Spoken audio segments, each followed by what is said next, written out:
Pois bem, sejam todos bem-vindos, vocês aqui na gravação. Eu quero deixar uma pequena reflexão sobre o tema a quem Ele quer revelar.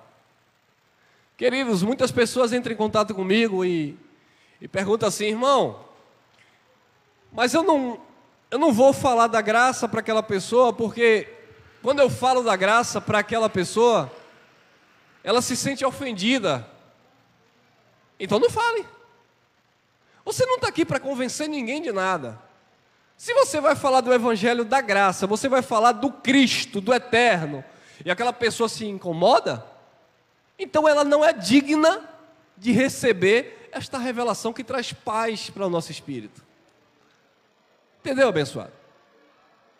Querido, se tem uma forma de você perceber isso, é você discernir espírito. Não é como o sistema religioso diz que discernir espírito é você olhar assim para a pessoa: eu estou vendo que aquela pessoa ali está se manifestando. Ele diz que discernir espírito é isso.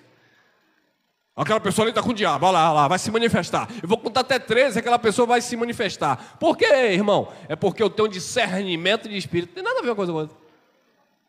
O apóstolo Paulo fala em 1 Coríntios capítulo 2, versículo 11: qual homem sabe as coisas do homem, senão pelo Espírito do homem que nele está? Assim ninguém sabe as coisas de Deus, senão pelo Espírito de Deus que em nós habita. Discernir espírito é você perceber a sensibilidade ou a dureza do outro. É você entender o outro. Você já viu aquela pessoa que bate o olho na pessoa e diz assim: irmão, eu percebo que você está triste, mas não é porque ele está com aquela fisionomia, sabe, de cansado, de caído. Não, é porque você consegue enxergar uma tristeza profunda naquela pessoa, mesmo aquela pessoa expressando um sorriso nos lábios. Isso é discernir a mente da pessoa. Sabe quando você está conversando com a pessoa, você está olhando no olho da pessoa, a pessoa está ali, tererê, tarará, tererê, mas você percebe que só está o corpo da pessoa ali? Que a mente da pessoa está longe. Aí você discerne aquele espírito. E aí você tem uma palavra de Deus, uma palavra de consolo. Aí você vai levar aquela palavra que vai produzir um consolo naquela pessoa. Então quando você vai ministrar o Evangelho, essa palavra em graça, você precisa discernir isso. Existem pessoas que estão amarguradas e atrofiadas da religião, a mente atrofiada, a mente embotada, que você vai falar da graça, parece que você tá batendo uma pedra. Não entra, meu irmão. Agora, quando você discerne aquela pessoa, você percebe que aquela pessoa está insatisfeita com o sistema religioso. Você percebe que aquela pessoa está insatisfeita com as mensagens legalistas, ela tem questionamento, sabe? Ela chega para você e começa a soltar para você alguma insatisfação. Porque aconteceu isso, eu não vejo que é dessa forma, né? O pastor falou, mas... Aí você discerniu ali, aí você entra com a palavra. E aí quando você entra com essa palavra, Ele, o Pai, Ele vai revelar essa palavra no coração, e o coração que é na mente daquela pessoa. Porque não é, já dizia o profeta, não é por força e não é por violência, mas é pelo Espírito. Então não fica tentando convencer o legalista, o católico, o TJ, porque a graça... Aí você se torna arrogante, egoísta, prepotente e também carnal em graça. Porque a graça é verdade, não sei o quê, bababá. Não.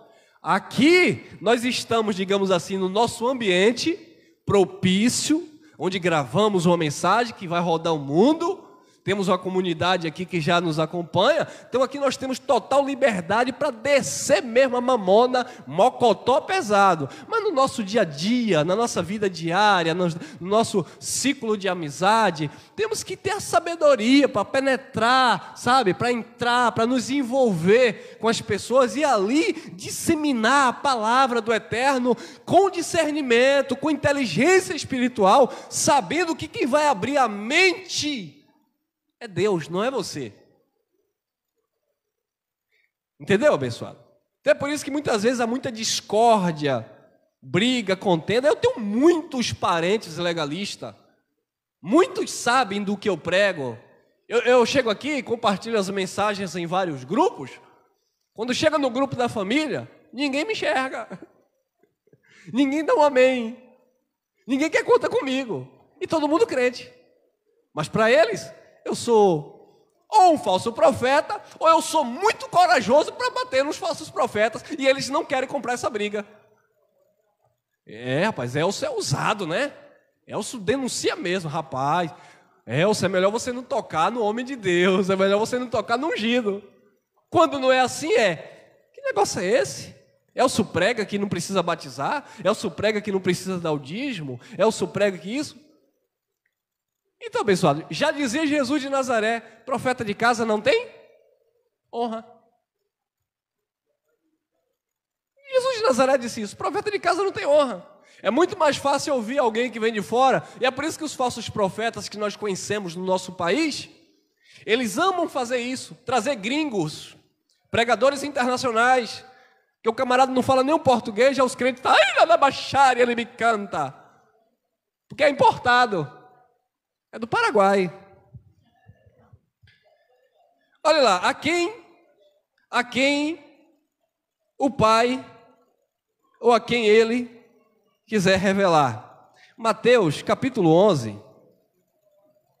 Olha lá, Mateus capítulo 11.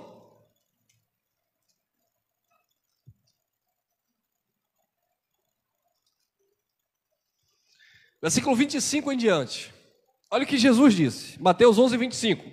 Naquele tempo respondeu Jesus e disse: graças te dou, ó Pai, Senhor do céu e da terra, que ocultastes estas coisas aos sábios e entendidos. Ocultar é esconder. E as revelastes aos pequeninos ou às criancinhas. Sim, ó Pai, porque assim te aprove, é do teu agrado.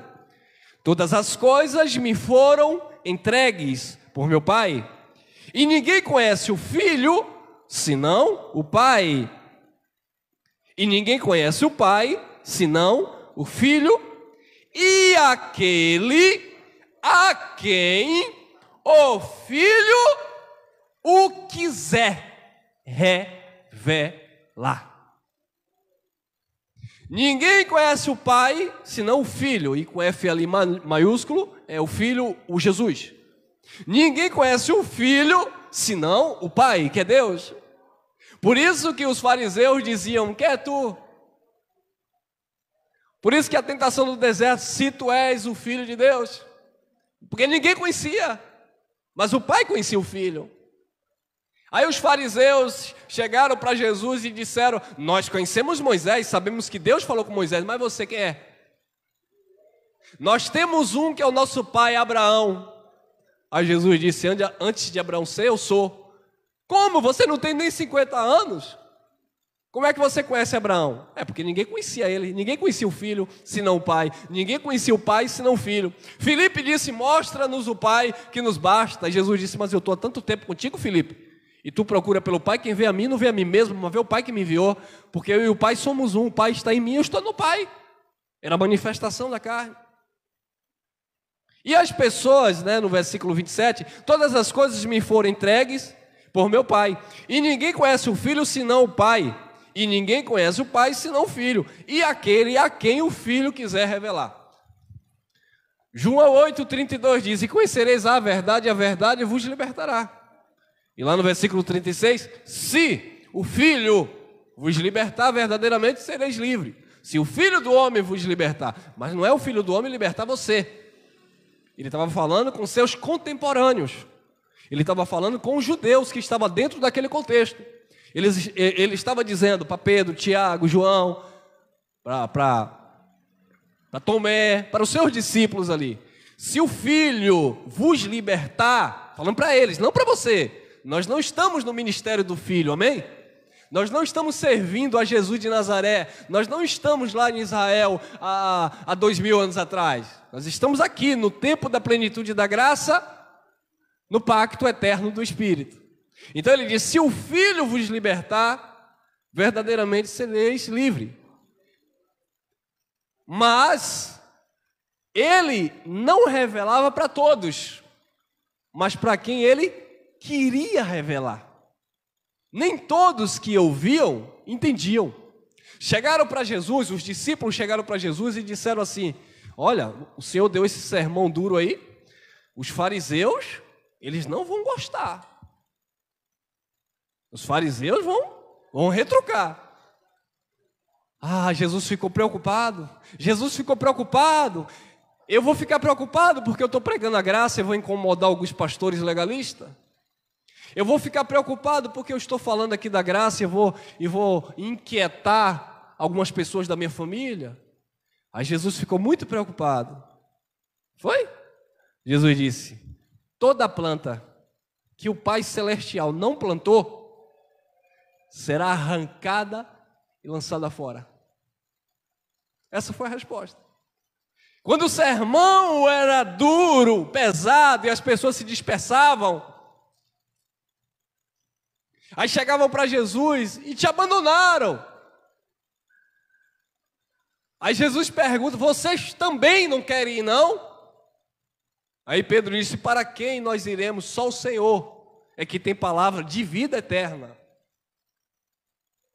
Então observe, abençoado, que Jesus nunca se preocupou com quantidade, mas com qualidade. E Jesus sabia que quem vinha a Ele era porque o Pai enviava e Ele revelava.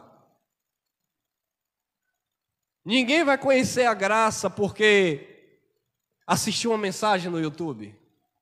Ninguém vai conhecer a graça porque você abriu a Bíblia e pregou a graça. Eu não estou dizendo que isso não é necessário. É necessário falar. É necessário ensinar. Mas é necessário termos o entendimento de que só Ele é quem revela o conhecimento, não é o homem. Paulo disse: eu plantei, Apolo regou. Aí veio Pedro e deu crescimento. Veio Pedro e edificou. Não. Deus deu crescimento. Só Ele dá o crescimento. Tá, abençoado? Existem plantas que vai crescer bastante, né? Árvores, por exemplo.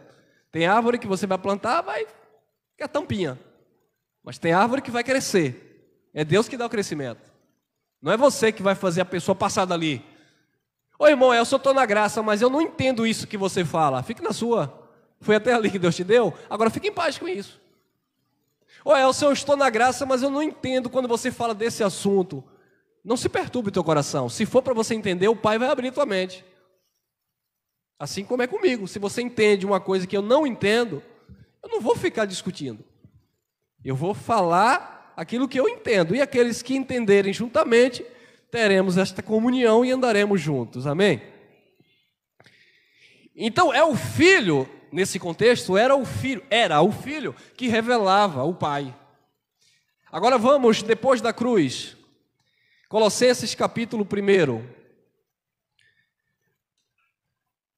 versículo 26, diz assim, Colossenses capítulo 1, 26. O mistério que esteve oculto, escondido desde os séculos, em todas as gerações, que agora, depois da cruz, não é agora hoje, século 21, agora depois da cruz, foi manifesto aos seus santos. Ponto e vírgula. Paulo disse que agora, e isso aqui é depois da cruz, ou seja, a graça, foi manifesto aos seus santos. Mas aqui não está falando dos santos de todas as gerações. Porque o mistério que foi revelado nesse contexto aos seus santos, era os santos que estavam lá vivendo nesse contexto. Porque os santos que estavam vivendo nesse contexto que Paulo estava pregando, que o mistério tinha sido revelado, eu não posso generalizar e trazer para os dias atuais que o mistério que foi revelado em Paulo, todos os santos receberam, porque aí seria uma contradição quando nós olhamos para o sistema religioso, estamos vendo santos de Deus, filhos de Deus, totalmente perdidos, sem revelação, pregando um Deus de mistério. Mas irmão, Paulo disse, o mistério que esteve, não está mais, oculto de todos os séculos e em todas as gerações, agora foi manifesto aos seus santos. Sim, mas aos santos que estavam ouvindo Paulo. E no nosso contexto, aos santos que estão agora nos ouvindo, que está sendo limpo pela palavra da verdade, entendendo agora, no nosso tempo, que Deus nunca foi ou não é mais um Deus de mistério. Deus de mistério existiu lá no Antigo Pacto, que era um ministério de treva, E as trevas era a ignorância, era a falta do conhecimento, a falta do acesso que as pessoas tinham a Deus. Quando a graça veio, quando Cristo se manifestou como o único mediador entre Deus e os homens, ele acabou com o mistério, porque ele rasgou o escrito de dívida, ele rasgou o véu do templo, o véu se rasgou do alto a baixo, e todos agora passaram a ter acesso ao trono da graça. Bem verdade, muitos irmãos nossos não sabem disso, por isso é importante de continuar pregando o evangelho da graça eterna. O mistério que esteve oculto desde todos os séculos e em todas as gerações, que agora foi manifesto aos seus santos. 27, a todo mundo. Não, irmão, como nós lemos em Mateus, a quem o Filho quis revelar. E agora aqui é o Espírito, não é mais o Filho, é o pacto do Espírito. É depois da cruz. 27, aos quais Deus, e Deus é Espírito, aos quais Deus quis fazer o quê? Conhecer quais são as riquezas da glória deste mistério entre os gentios, já não são mais apenas entre os judeus, que é Cristo em vós, esperança da glória. Então observe que é a quem Deus quis fazer conhecer. Então não é a quem você quer que conheça. Eu lembro que há 6, 7 anos atrás, quando eu comecei a ministrar a graça, eu queria convencer todo mundo, principalmente os da minha família, porque eu não aceitava ter sofrido tanto no sistema e ver meu primo, meu irmão sofrendo. Eu queria convencer essas pessoas, aí só gerava briga. Até que eu entendi que não é a todos, mas a quem Deus quis fazer conhecer o mistério da sua glória. Entenderam, abençoados?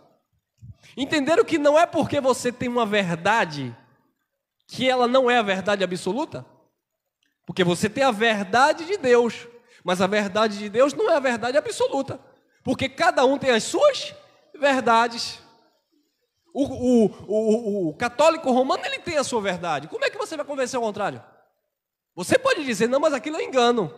Sim, mas como é que você vai convencer? Se Deus não quiser revelar. O pentecostal, ele tem a sua verdade baseada em Atos 2, nas línguas estranhas. Como você vai convencer que ali era idioma? Se Deus não revelar. Como você vai convencer que não é necessário dar dízimo, que dízimo era para os judeus? Se Deus não revelar. Ontem mesmo na nossa live foi um pega para capar. Um abençoado de um irmão, Gibson.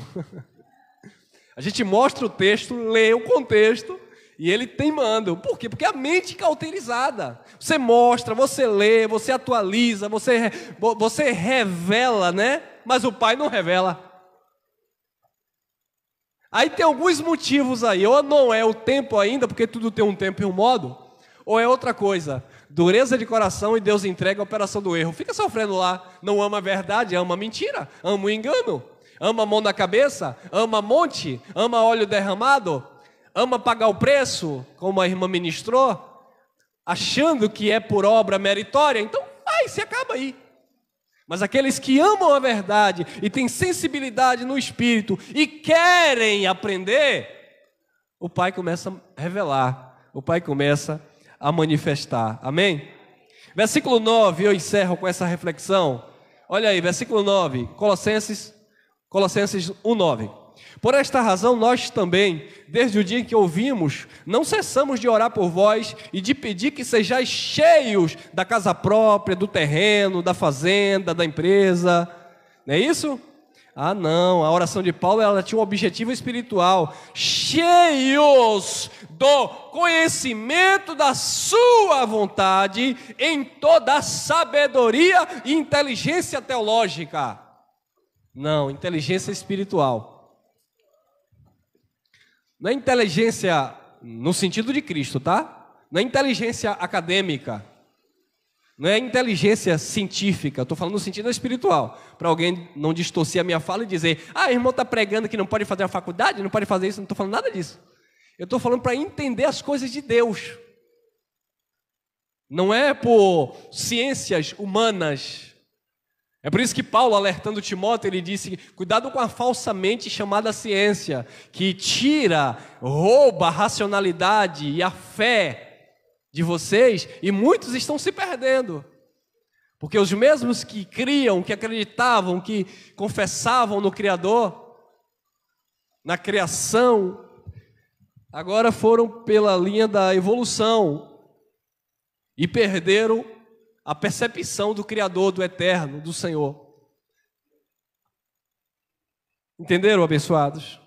Então, nosso pedido, a nossa petição, e é como Paulo disse, eu oro, porque eu estou ouvindo que vocês estão desenvolvendo, crescendo, e eu não me canso de pedir que vocês sejam cheios da vontade de Deus, da sua vontade, em toda sabedoria e inteligência espiritual. 10, para que possais andar dignamente diante do Senhor, agradando-lhe em tudo, frutificando em toda boa obra e crescendo no conhecimento de Deus, corroborado em toda a fortaleza, segundo a força da glória, em toda a paciência, longanimidade, gozo e alegria, dando graças a Deus Pai, que nos fez idôneos, capazes, capacitados para participar da herança dos santos na luz, no conhecimento, no entendimento da revelação da graça de Deus. Amém?